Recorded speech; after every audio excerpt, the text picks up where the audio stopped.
Question 1. Was it beneficial or harmful for America to become a nation of cities? Our goals.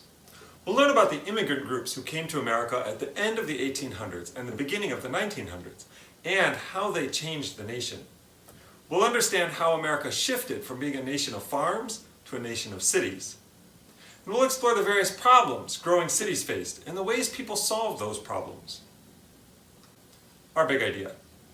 The late 1800s and early 1900s was a time of enormous immigration and internal migration. For the first time, more Americans lived in cities than on farms, and inventors and leaders had to deal with the problems of growing cities. Let's get started with our introduction. In the beginning, Americans were farmers. Stories of the first settlers at Jamestown and the Pilgrims of Plymouth all recount learning to grow corn or tobacco. Southern planters grew cotton, and Western farmers built windmills to pump water out of the ground to irrigate the prairies and produce the amber waves of grain immortalized in song. But we are no longer a nation of farmers. In fact, as of 2012, 80% of Americans lived in cities. How did this happen and when? What caused all those farmers to give up on the land and fight the hustle and bustle of city life? What happened to the cities when everyone moved in? We think of our cities as multicultural places. People from many backgrounds mingle. The smells of foods from many homelands waft through the air. The air is often polluted, the streets noisy, the subways crowded. Where did all these people come from? When did we become more than just a nation of white Protestants? Was it beneficial or harmful that we became a nation of multicultural cities?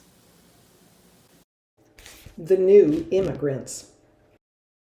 With the exception of Native Americans, America is a nation of immigrants, and the turn of the century was a period of enormous immigration.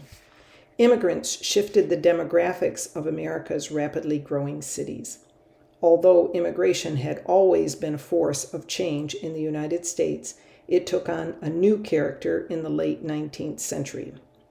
Beginning in the 1880s, the arrival of immigrants from mostly Southern and Eastern European countries rapidly increased, while the flow from Northern and Western Europe remained relatively constant.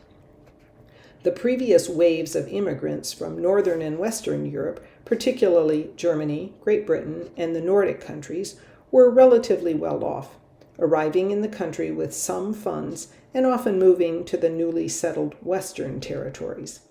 In contrast, the newer immigrants were from Southern and Eastern European countries, including Italy, Greece, and Russia. Many were pushed from their countries by a series of ongoing famines, by the need to escape religious, political, or racial persecution, or by the desire to avoid compulsory military service. They were also pulled by the promise of land, jobs, education, and religious freedom. Whatever the reason, these new immigrants arrived without the education and finances of the earlier waves of immigrants and settled more readily in the port towns where they arrived, rather than setting out to seek their fortunes in the West. By 1890, over 80% of the population of New York City would be either foreign-born or children of foreign-born parentage. Other cities saw huge spikes in foreign populations as well, though not to the same degree, due in large part to the fact that Ellis Island, a major immigration station, was in New York Harbor. New York City's status as the city of many cultures was cemented at the turn of the century. The number of immigrants peaked between 1900 and 1910, when over 9 million people arrived in the United States. To assist in the processing and management of this massive wave of immigrants, the Bureau of Immigration in New York City, which had become the official port of entry, opened Ellis Island in 1892. An equivalent station opened in San Francisco Harbor at Angel Island, where many immigrants from China were processed. Today, nearly half of all Americans have ancestors who, at some point in time, entered the country through the portal at Ellis Island. Doctors or nurses inspected the immigrants upon arrival, looking for any signs of infectious diseases. Most immigrants were admitted to the country with only a cursory glance at any other paperwork. Roughly 2% of the arriving immigrants were denied entry due to a medical condition or criminal history. The rest would enter the country by way of the streets of New York, many unable to speak English and totally reliant on finding those who spoke their native tongue. Seeking comfort in a strange land as well as a common language, many immigrants sought out relatives, friends, former neighbors, townspeople, and countrymen who had already settled in American cities. This led to a rise in ethnic neighborhoods within the larger city. Little Italy, Chinatown, and many other communities developed in which immigrant groups could find everything to remind them of home, from local language newspapers to ethnic food stores. While these enclaves provided a sense of community to their members, they added to the problems of urban congestion, particularly in the poorest slums where immigrants could afford housing. Nativism. The demographic shift at the turn of the century was later confirmed by the Dillingham Commission, created by Congress in 1907 to report on the nature of immigration in America. The commission reinforced this ethnic identification of immigrants and their simultaneous discrimination. The report put it simply: these newer immigrants looked and acted differently. They had darker skin tone, spoke languages with which most Americans were unfamiliar, and practiced unfamiliar religions, specifically Judaism and Catholicism. Even the foods they sought out at butchers and grocery stores set immigrants apart. Because of these easily identifiable differences, new immigrants became easy targets for hatred and discrimination. If jobs were hard to find, or if housing was overcrowded, it was easy to blame the immigrants. Growing numbers of Americans resented the waves of new immigrants, resulting in a backlash dubbed nativism by historians.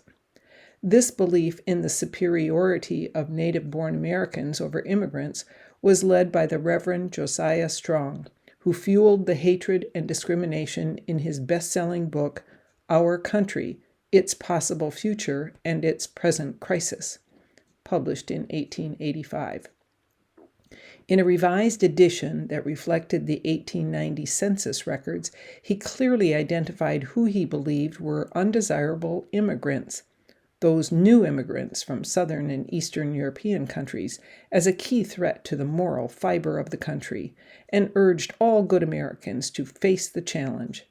Several thousand Americans answered his call by forming the American Protective Association, the chief political activist group to promote legislation curbing immigration into the United States.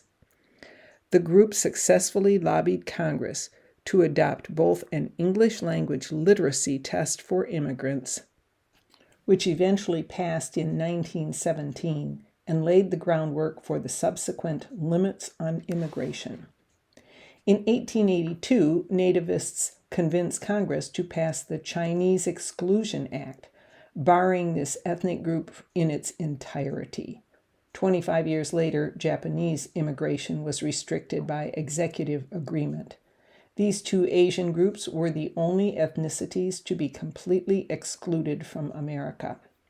But millions had already come. During the age when the Statue of Liberty beckoned the world's huddled masses yearning to breathe free, American diversity mushroomed. Each brought pieces of an old culture and made contributions to a new one. Although many former Europeans swore to their deaths to maintain their old ways of life, their children did not agree.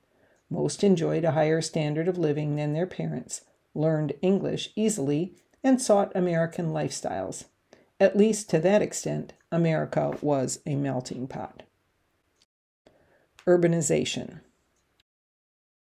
Urbanization, the process of shifting from a country in which most people live on farms to one where most people live in cities, occurred rapidly in the second half of the 19th century in the United States for a number of reasons.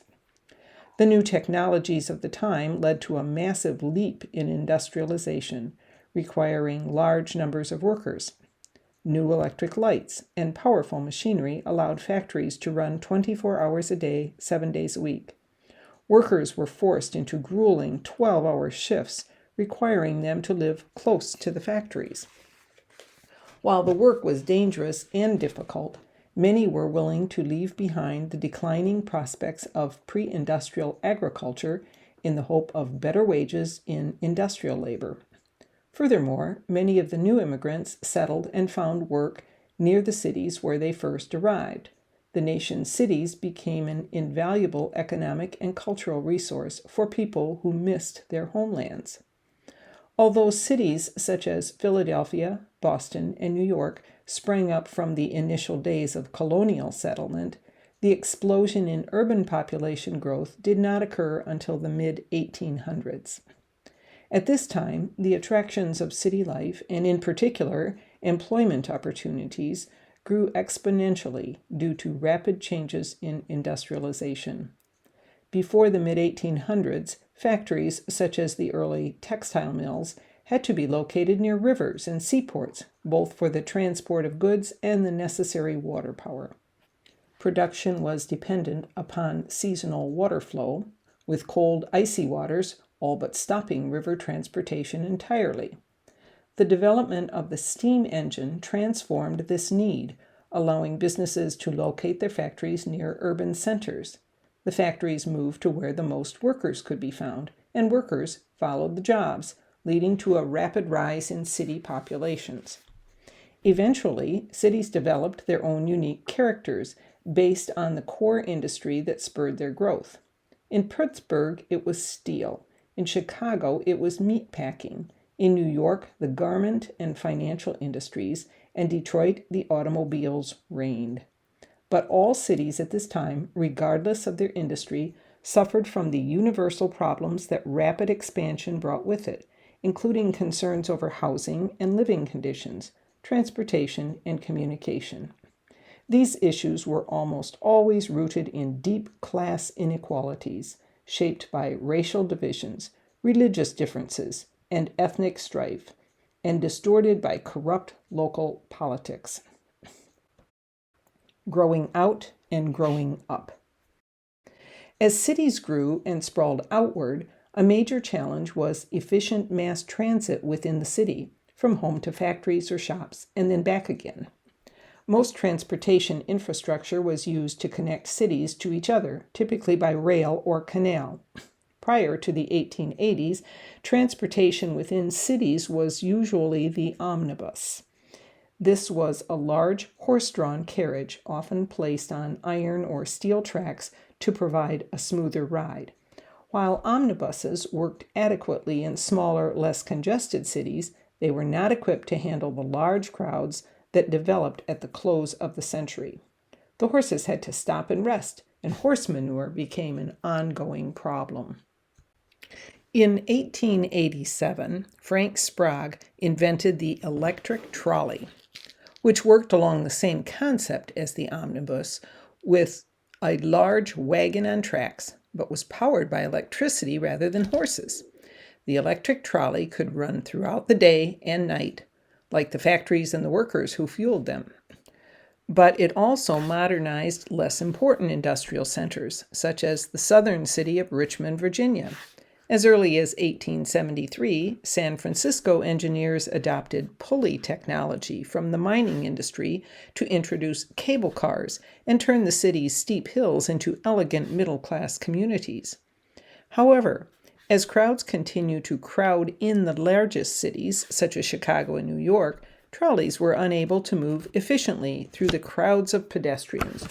To avoid this challenge, city planners elevated the trolley lines above the streets, creating elevated trains, or L trains, as early as 1868 in New York City, and quickly spreading to Boston in 1887 and Chicago in 1892.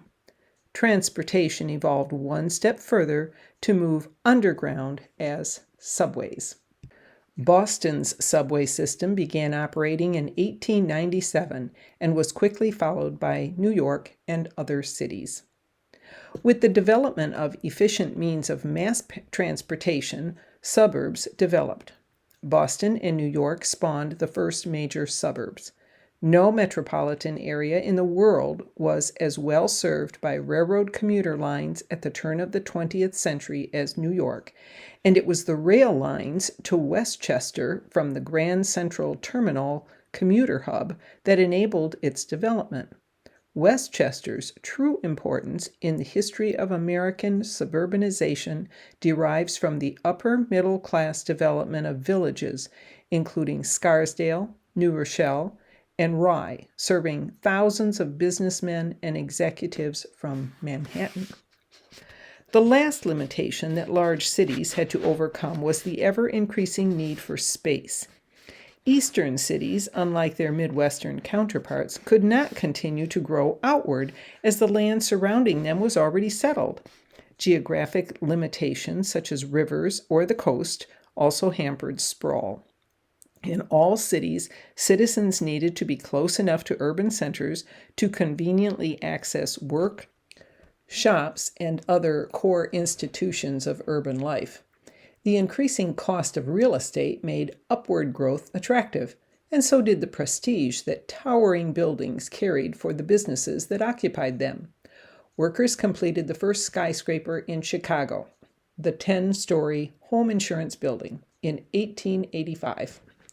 Although engineers had the capability to go higher, thanks to new steel construction techniques, they required another vital invention in order to make taller buildings viable. In 1889, Elisha Otis delivered with the invention of the safety elevator. This began the skyscraper craze, allowing developers in eastern cities to build and market prestigious real estate in the hearts of crowded metropolises. Challenges and innovations. As the country grew, certain elements led some towns to morph into large urban centers, while others did not. The following 4 innovations proved critical in shaping urbanization at the turn of the century: electric lighting, communication improvements, transportation, and the rise of skyscrapers. As people migrated for the new jobs, they often struggled with the absence of these basic services. Even necessities such as fresh water and proper sanitation, often taken for granted in the countryside, presented a greater challenge in urban life. Thomas Edison patented the incandescent light bulb in 1879. This development quickly became common in homes as well as factories, transforming how all social classes lived. Although slow to arrive in rural areas of the country, electrical power became readily available in cities when the first commercial power plants began to open in 1882. When Nikola Tesla subsequently developed the AC, alternating current, system for the Westinghouse Electric and Manufacturing Company, power supplies for lights and other factory equipment could extend for miles from the power source. AC power transformed the use of electricity, allowing urban centers to physically cover greater areas. Gradually, cities began to illuminate the streets with electric lamps to allow the city to remain alight through the night. No longer did the pace of life and economic activity slow substantially at sunset, the way it had in smaller towns. The cities, following the factories that drew people there, stayed open all the time. The telephone, patented in 1876 by Alexander Graham Bell, greatly transformed communication both regionally and nationally. The telephone rapidly supplanted the telegraph as the preferred form of communication. By 1900, over 1.5 million telephones were in use around the nation, whether as private lines in the homes of some middle and upper class Americans or jointly used party lines in many rural areas. In the same way that electric lights spurred greater factory production and economic growth, the telephone increased business through the more rapid pace of demand. With telephones, orders could come constantly rather than via mail order. More orders generated greater production, which in turn required still more workers. This demand for additional labor played a key role in urban growth, as expanding companies sought workers to handle the increasing consumer demand for their products.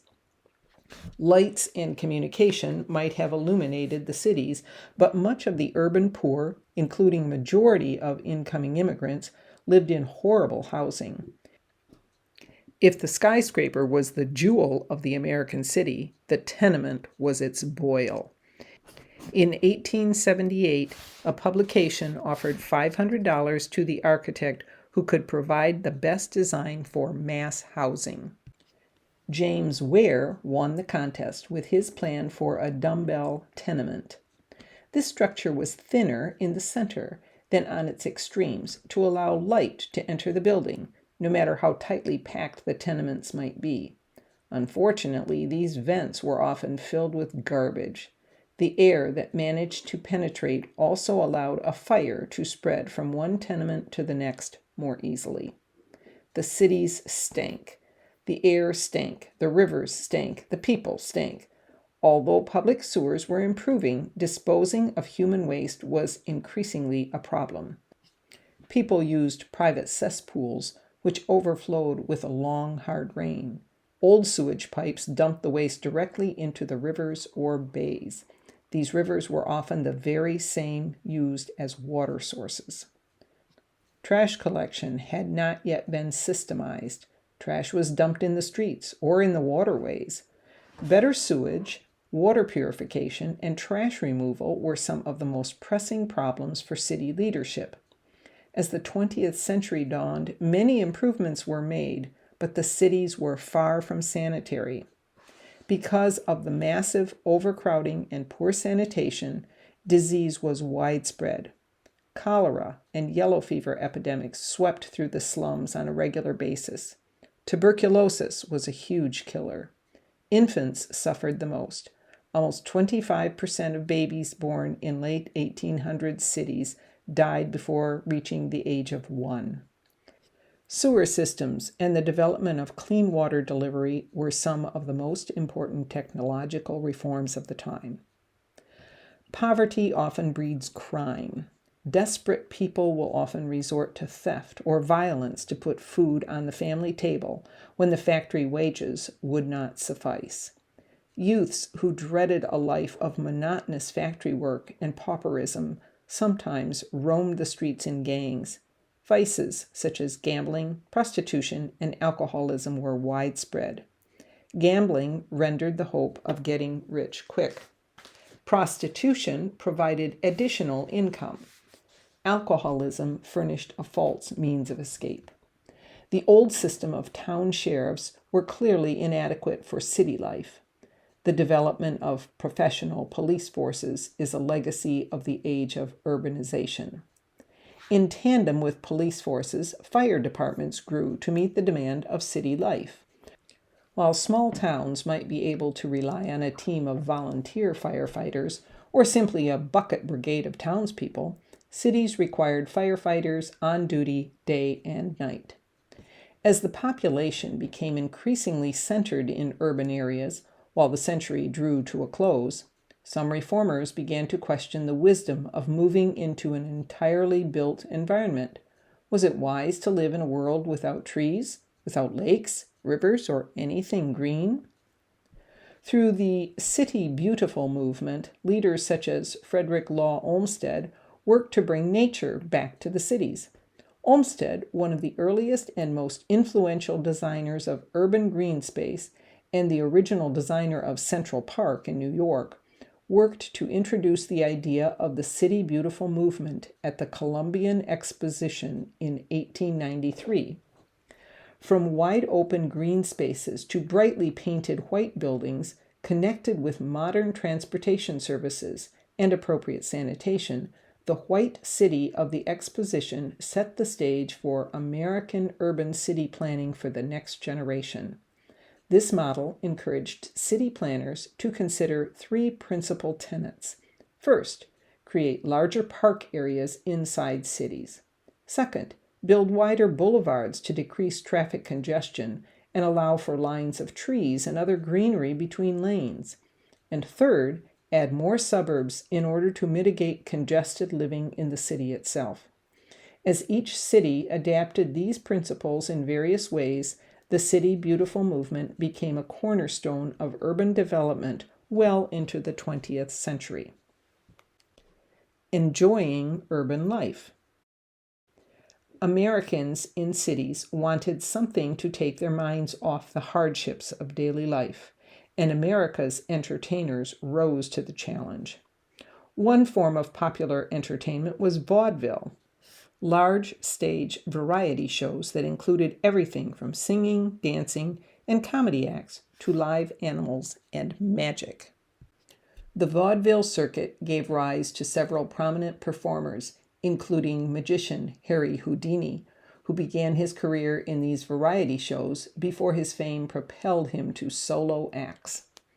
Although the new film industry would eventually kill off vaudeville, many of the most successful vaudeville performers moved from stage to screen. A major form of entertainment for the working class was professional baseball. Club teams transformed into professional baseball teams with the Cincinnati Red Stockings, now the Cincinnati Reds, in 1869. Soon, professional teams sprang up in several major American cities. Baseball games provided an inexpensive form of entertainment, where for less than $1, a person could enjoy a doubleheader, 2 hot dogs, and a beer. But more importantly, the teams became a way for newly relocated Americans and immigrants of diverse backgrounds to develop a unified civic identity, all cheering for one team. By 1876, the National League had formed, and soon after, cathedral-style ballparks began to spring up in many cities. Fenway Park in Boston, Forbes Field in Pittsburgh, and the Polo Grounds in New York all became touch points where working-class Americans came together to support a common cause. Other popular sports included prize fighting, which attracted predominantly male, working and middle-class audience who lived vicariously through the triumphs of the boxers during a time where opportunities for individual success were rapidly shrinking, and college football, which paralleled a modern corporation in its team hierarchy, divisions of duties, and emphasis on time management. Conclusion. As is clear, the turn of the century also turned Americans into city dwellers, and that shift was anything but easy. Overcrowding, pollution, poor sanitation, a lack of transportation, crime, fire, and overt racism all challenged the Americans and newly arrived Americans who built our cities. But, as we have come to expect of ourselves, those who struggled also persevered and developed ingenious ways to overcome seemingly insurmountable challenges. They built skyscrapers, streetcars, sewers, and suburbs. They learned English, became citizens, and gave us new foods, music, art, and entertainment. As America became an urban nation, Thomas Jefferson's dream of a country built on yeoman farmers died. Americans would never again be tied to the land. We would be a nation of people who lived among paved streets, brick high-rises, and electric lights, instead of being regulated by the passing of the 4 seasons and the rising and setting of the sun. What do you think? Was it beneficial or harmful for America to become a nation of cities?